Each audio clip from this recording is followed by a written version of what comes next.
수도권 케이블 방송업체 딜라이브가 최근 사명을 CNM에서 딜라이브로 바꾸고 제2의 도약을 시도하고 있습니다. 오늘 전용주 딜라이브 대표님 모시고 케이블 업계 전반적인 위기 속에서 딜라이브의 생존 전략 등에 대한 얘기 나눠보겠습니다. 네, 안녕하세요, 대표님. 안녕하십니까?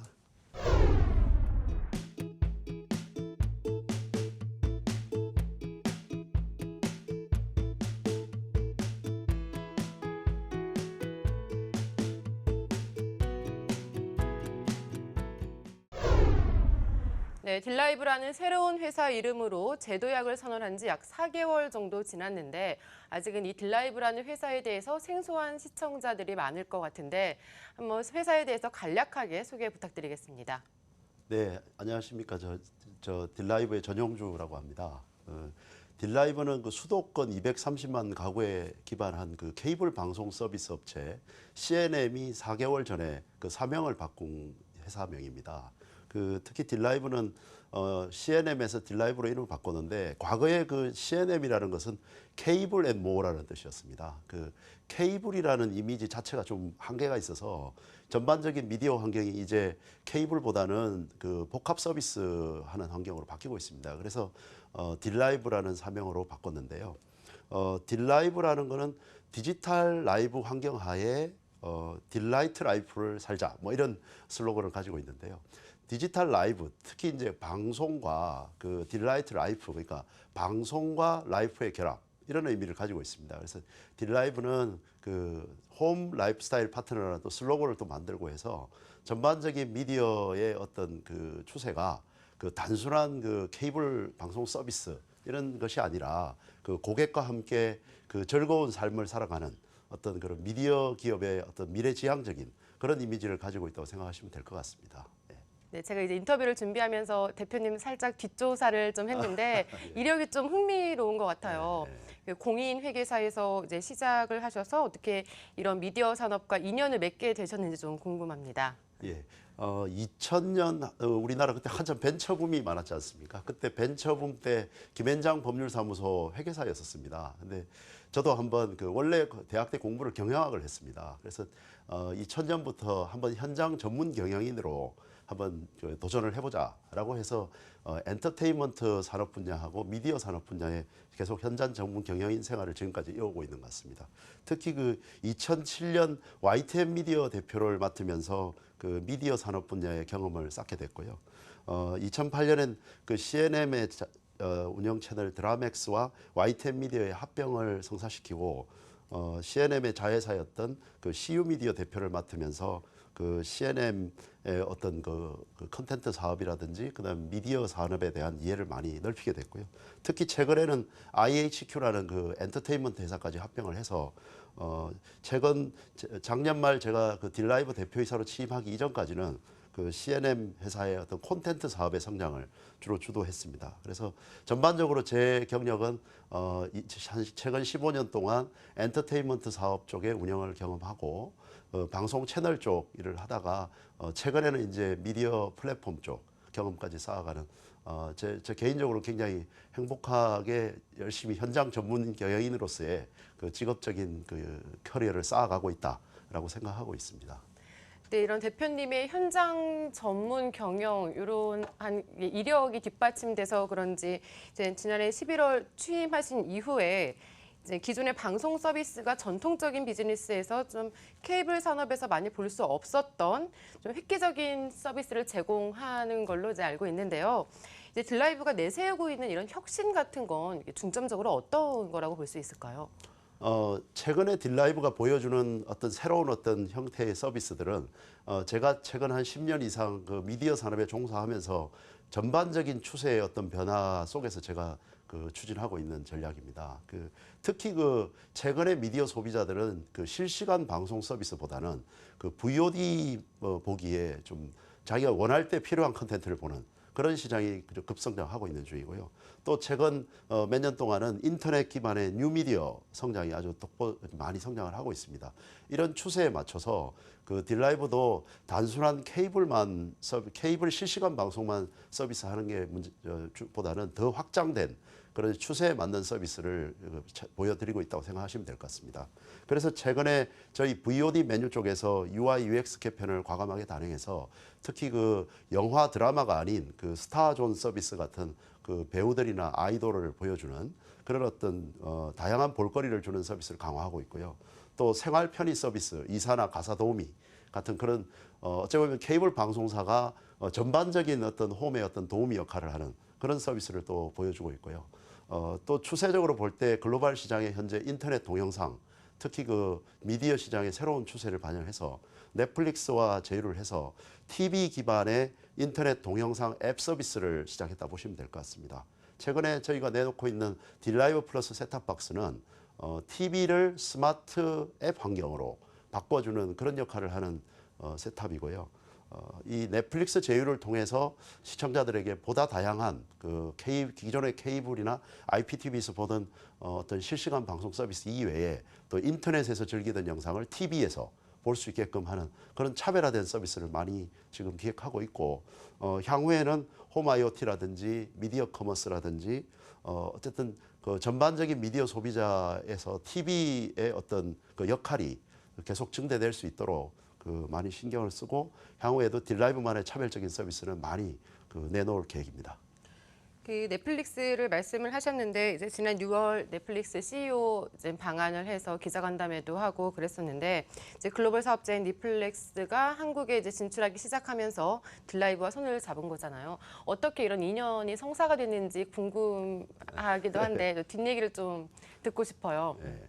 그 넷플릭스 서비스는 올 1월 그 인터넷과 모바일 기반의 서비스는 넷플릭스 스스로 독자적으로 이미 시작했습니다.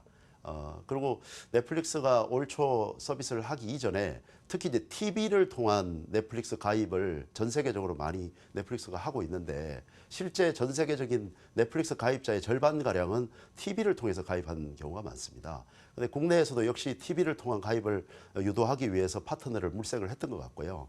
그래서 국내 굴지의 통신사나 다른 방송 서비스 업체들과 많은 협의를 했던 걸로 알고 있습니다. 저도 역시 그 TV 부문에 새로운 차별적인 서비스가 필요했기에 그 넷플릭스와 적극적인 대화를 했고요. 특히 지난 한 달 전에 그 리드 헤이스팅스 CEO가 방한했을 때 지금도 제가 좀 인상적인 거는 저를 보자마자 저한테 했던 얘기가 지금도 기억이 납니다. 그 You are hungry. 라고 저한테 얘기를 하더라고요. 그래서 자기가 다른 어떤 사업자보다도 딜라이브가 그 변화와 혁신을 추구하려는 의지, 뭔가 뭐 새로운 걸 갈구하는 의지가 되게 크게 봤다. 그래서 자기들은 꼭 그 나라의 그 최고의 사업자를 1위 사업자를 선정하기보다는 좀 더 적극적으로 사업을 키울 수 있는 그런 파트너를 원한다고 해서 그 딜라이브하고 인연을 맺게 됐고 개인적으로도 상당히 좋은 서로 윈윈할 수 있는 기회가 있지 않을까라고 생각하고 있습니다. 네, 앞에서 이제 말씀하셨던 것처럼 넷플릭스와 함께 이제 딜라이브 플러스라는 아주 이렇게 작고 컴팩트하고 예쁜 셋톱 박스를 이제 내놓으셨는데 초기 반응이 되게 좋다고 들었어요. 그래서 어떤 기능들이 좀 탑재돼 있고 이 기능들이 어떤 장점이 있는지 좀 설명 좀 해주세요. 이 딜라이브 플러스 셋탑 박스는 그 TV를 동영상 앱 환경으로 바꿔준다고 생각하시면 됩니다.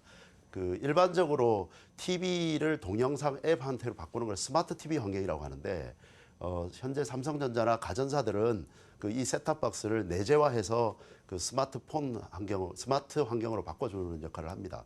근데 이 국내에서 현재 TV 앱 환경 시장이 활성화되지 못하는 이유는 그 TV를 교체하는 데 들어가는 고비용 때문에 상당히 좀 그 TV 앱 스마트 환경 시장이 좀 크지 못하고 있는 게 아닌가라는 판단하에 저렴한 셋탑박스를 도입해서 특히 저희 딜라이브 플러스 셋탑박스는 현재 미국의 애플 4세대 셋탑박스와 동일한 성능을 가진 것입니다. 그래서 딜라이브 플러스 셋탑을 통해서 보다 편리하게 스마트 TV 환경으로 어떤 TV든 기존의 TV를 스마트 환경으로 바꿔주는 그런 역할을 할 것으로 생각합니다.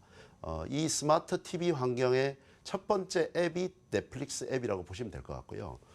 이 넷플릭스 TV 기반의 서비스는 당연히 TV를 통해서 고화질의 그 동영상 미드라든지 그런 넷플릭스 콘텐츠를 많이 즐길 수 있는 그런 역할을 할 것이고 향후에는 저희 한류에 기반한 여러 가지 동영상 로컬 앱이나 뭐 여러 가지 저 장르적인 그 최근에 저희가 그 유아용 게임 앱이라든지 그다음에 또 저희 자회사인 IHQ를 활용한 그 각종 배우들을 볼 수 있는 IHQ 앱이나 그다음에 또 딜라이브 무비라 해서 한국 영화를 조금 더 보강한다든지 앞으로 이 여러 가지 앱 환경에 기반한 그 다양한 국내 앱들이 TV 앱이라고 부르는데 이쪽에서 상당히 많은 그 동영상 앱들도 출연할 것이고 그래서 딜라이브 플러스 셋탑박스는 넷플릭스 서비스를 처음 기반으로 해서 출연했지만 근본적으로 그 TV 시청의 스마트화를 선도하는 역할을 할 것으로 믿고 있고 이 딜라이브 플러스 셋탑박스 안에는 뭐 폰과 연동된 미러링 기능이나 블루투스 기능 이런 것도 다 되어 있고 특히 이 작은 셋탑박스는 여행을 가실 때 휴대해서 그 가서 간단히 TV와 이 와이파이만 되면 될 수 있도록 해서 휴대도 가능한 그런 셋탑박스다라고 생각하시면 될 것 같습니다. 네, 이렇게 TV 시장이 스마트화되고 이렇게 빠르게 바뀌면서 기존 케이블 TV가 약간 과거의 명성에 비해 많이 위축된다는 지적이 많이 나오고 있잖아요. 그래서 딜라이브는 이런 환경 속에서 이제 딜라이브만의 어떤 전략을 갖고 그 사업을 이제 꾸려 나갈 계획이신지. 네. 그 특히 그 최근 그 케이블 산업을 쳐다본다면 한 최근 10년간 케이블은 그 IPTV 출연에 대해서 그렇게 긴장을 좀 덜 했던 거 아닌가. 많은 가입자들이 IPTV로 넘어간 이유는 그 변화와 혁신적인 차별적 서비스에 노력을 소홀히 한 거 아닌가라고 하는 반성을 하고 있고요. 그래서 CNM을 딜라이브로 사명 바꾸고 고객과 새로운 소통에 나선 것도 그런 배경이고 특히 IPTV는 그 브랜드가 전국적인 그 인지도를 갖고 있고 그에게 마케팅비를 통해서 항상 그 차별적인 마케팅을 하고 있고 모바일 결합이라고 하는 강력한 무기를 들고 가입자들을 현재 많이 그 유인하고 있다고 생각합니다. 이에 대응해서 딜라이브만의 나름대로의 차별적 서비스를 발굴하고 론칭하는 것은 굉장히 시급한 과제라고 생각하고 있고요. 기존 고객에 대해서 만족도를 향상시키기 위한 서비스와 신규 고객을 확보하기 위한 서비스로 나눠서 많은 서비스를 기획할 예정입니다. 앞서 말씀드렸던 VOD 콘텐츠 쪽 강화하고 차별화하고 뭐 스타존이나 생활 편의 서비스 같은 뭐 어째 보면 기존의 미디어 시장에서 홈에서 제공하지 않았던 그런 서비스들을 자꾸 발굴할 것이고요. 또 IPTV에서 내놓고 있는 IoT라든지 여러 가지 프리미엄 서비스도 동등하게 저희도 제공할 예정이고 그걸 위한 투자도 과감하게 진행할 예정입니다. 특히 신규 고객 확보 차원에서는 넷플릭스 제휴 기반의 스마트 TV 환경의 변화를 가져주는 인터넷 동영상 서비스 가입자들을 TV 기반의 인터넷 동영상 가입자들을 많이 확보하는 그런 노력을 통해서 딜라이브는 단순히 케이블 방송사가 아니라 그 종합적인 미디어 기업으로 기존 고객을 만족시키고 새로운 고객을 개척하는 그런 건실한 미디어 기업으로 키우고자 합니다.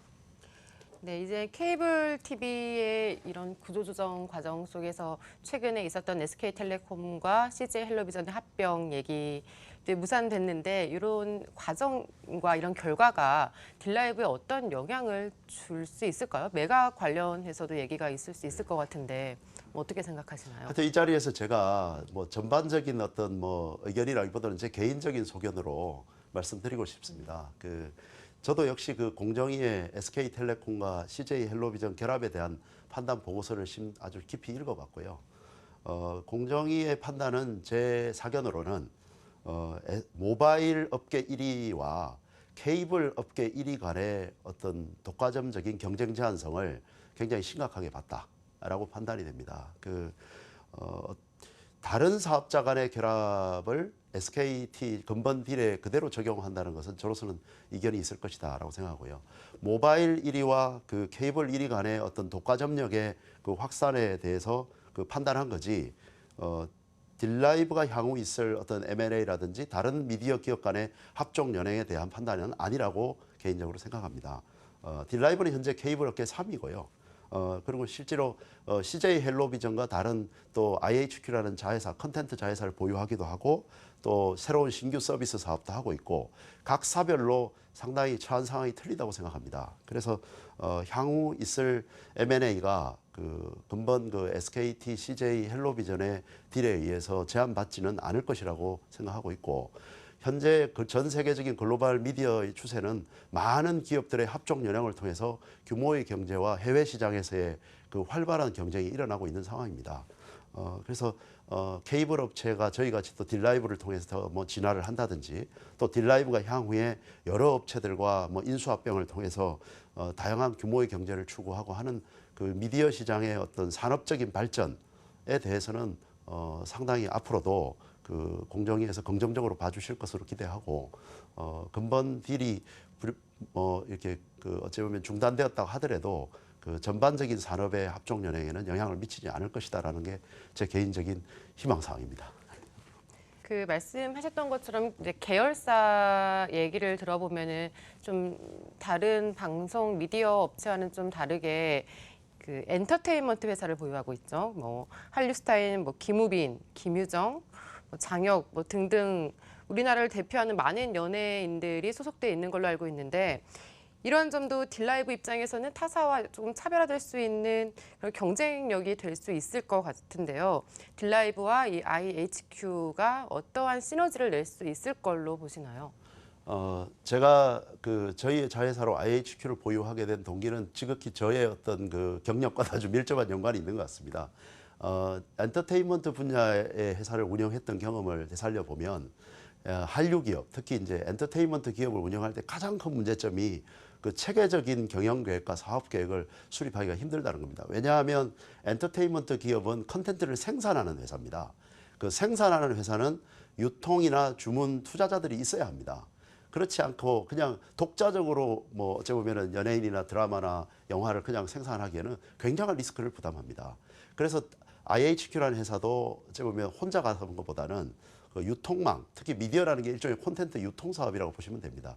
그 특히 유통망과 체계적으로 계획을 세워서 사업을 장기적인 로드맵으로 그릴 때 그 회사나 한류 기업이나 저희 나라 아주 유망한 분야 아니겠습니까? 이런 엔터테인먼트 산업이나 이런 쪽이 앞으로 비전과 미래가 더 커진다고 생각합니다. 특히 뭐 중국 시장이나 아시아 시장의 한류의 역할이 워낙 크기 때문에 유통망과 투자자의 어떤 결합이 저희 한류 기업에는 반드시 결합이 돼야 된다고 생각하고 있고 그런 면에서는 최근에 제가 넷플릭스와 제휴를 한다든지 향후에 어떤 글로벌 미디어들과 제휴가 저희가 있을 경우에 어찌 보면은 한류 콘텐츠의 국내 유통뿐 아니라 해외 유통까지도 그 책임져 줄 수 있는 서로 간에 제휴를 할 수 있는 그러면서 좀 더 저희 엔터테인먼트 기업과 저희 미디어 기업이 대형화되는 그런 역할을 하는 선순환적인 그런 시너지 창출에 큰 도움이 된다고 생각합니다. 그래서 최근에 VOD존의 스타존을 론칭하는 것과 더불어 또 그 예를 들어서 넷플릭스 기반의 어떤 오리지널 컨텐츠를 IHQ 기반으로 뭐 하나 만들어서 발표를 한다든지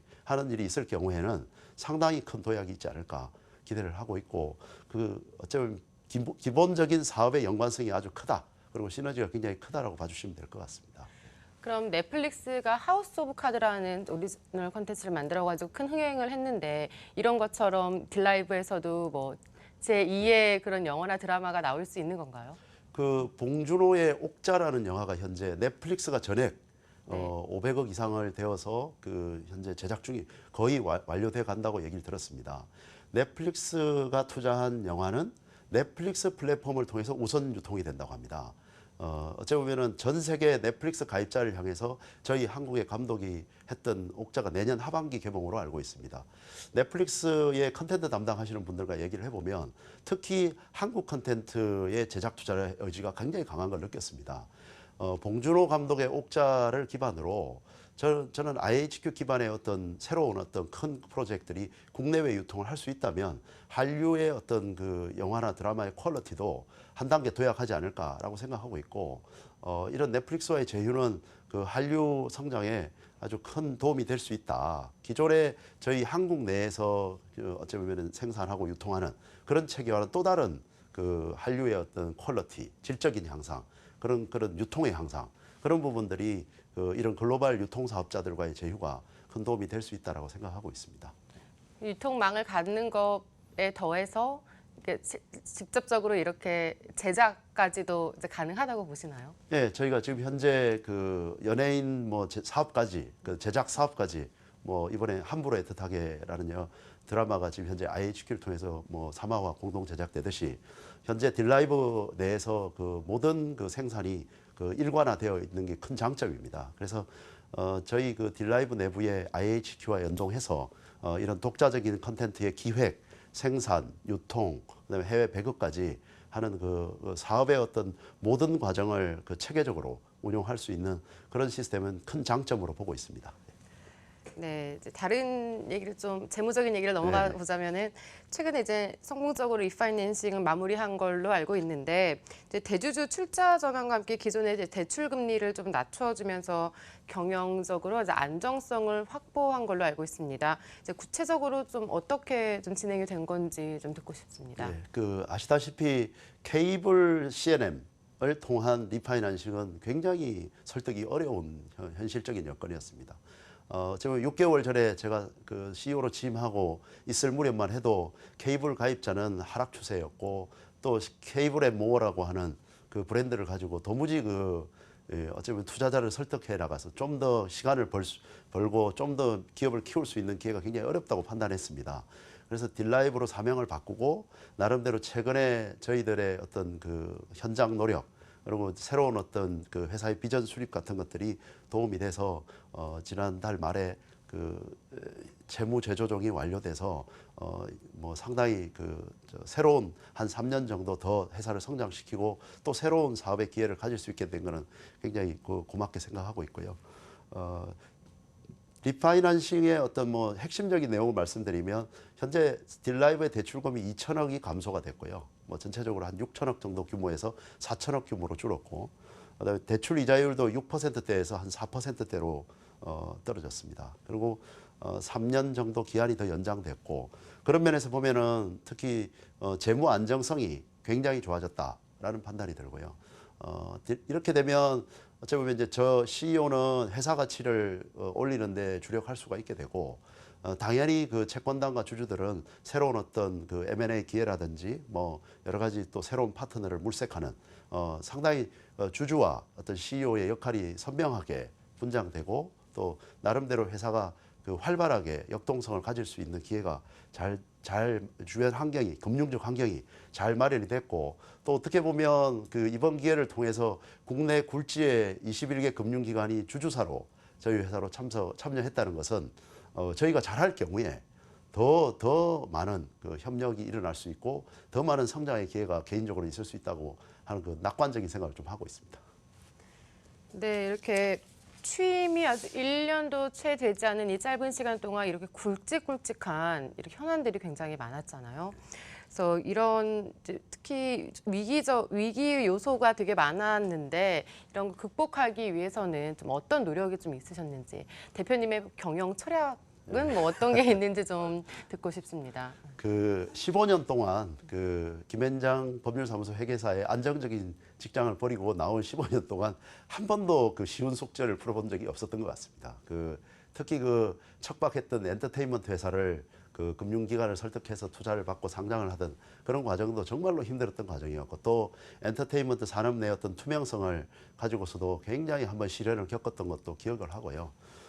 그래서 뭐 어째 보면 항상 위기 상황에서 그 긍정적인 해결을 자꾸 했던 그런 경험에 있어서 6개월 전 딜라이브 대표로 CNM 대표로 취임했을 때 그렇게 크게 겁을 내지 않았던 게 현재 좀 그래도 결과가 조금씩 나아지고 있는 격이 아닌가 싶습니다. 그래서 취임 당시에 뭐 어째 보면은 그 좀 패배 의식에 젖어 있던 그런 그 회사 직원들이나 뭐 어쩌면 주주분들이 그 지쳐 있는 채권단도 지쳐 있는 그런 상황에서 용기를 불어넣고 또 한번 해보자라고 하는 그런 어떤 제 나름대로의 어떤 그 도전 정신이 많이 이제 기업 내에 활성화됐던 게 딜라이브가 최근에 이제 가입자 추세 턴어라운드가 시작됐고요. 이제 가입자 감소 추세는 줄고 있고 그다음에 기업 이미지가 딜라이브가 그래도 CNM보다는 훨씬 더 그 즐거움을 주는 것 같습니다. 그 자체가 딜라이트한 느낌을 주는 것 같다 해서 요즘 주변 분들이 좀 호평을 해주셔서 감사하게 생각하고 있고 또 리파이낸싱 완료돼서 재무 안정성 이제 완료됐고 이제 열심히 해볼 만하고 또 거기다가 뭐 우리 좋게도 이제 넷플릭스 같은 글로벌 동영상 업체까지 제휴를 해줘서 한번 제가 새로운 어떤 인터넷 동영상 플랫폼 OTT 시장이라는 것을 한번 또 공부하면서 키워올 수 있는 기회를 가지고 있는 거는 상당히 저한테 행운이라고 생각하고 뭐 다 아시겠지만 기업은 변화와 혁신이 없으면 절대 성공할 수 없다고 봅니다. 뭐 잘 아시다시피 뭐 삼성전자라는 기업을 보면 가전회사로만 계속 있었으면 오늘의 삼성전자는 없었을 것이라고 생각합니다. 적극적인 여러 가지 휴대폰 사업이나 반도체 사업이나 이런 도전을 통해서 대한민국의 간판적인 어떤 혁신 기업으로 성장해서 현재 삼성전자가 있었듯이 저희가 케이블 방송 서비스 업체로 계속 있는 것은 기업의 한계가 있다고 봅니다. 그래서 변화와 혁신을 이끌고 또 내부적으로 화합을 이끌어내는 CEO 역할을 잘 해서 철저히 현장 전문 경영인 이라는 직업에 아주 만족하고 또 열심히 성과를 내는 그런데 최선의 노력을 다하는 게 현재 저희 딜라이브의 상황이라고 생각합니다. 마지막으로 시청자 여러분들께 좀 전하고 싶은 말씀 있으면 한 말씀 부탁드리겠습니다. 예, 뭐 당연히 케이블 방송 CNM이 아닌 종합 홈 미디어 서비스 좀 약간 어색하시겠지만 한번 변신하려고 하는 딜라이브에 앞으로의 지속적인 변화와 성장에 뭐 많은 관심과 애정을 가져주시기를 간곡히 부탁드리겠습니다. 네, 끊임없는 변화와 혁신을 통해 글로벌 미디어 서비스 회사로 새로운 도약을 꿈꾸고 있는 전용주 딜라이브 대표와 함께 얘기 나눠봤습니다. 시청해주셔서 고맙습니다.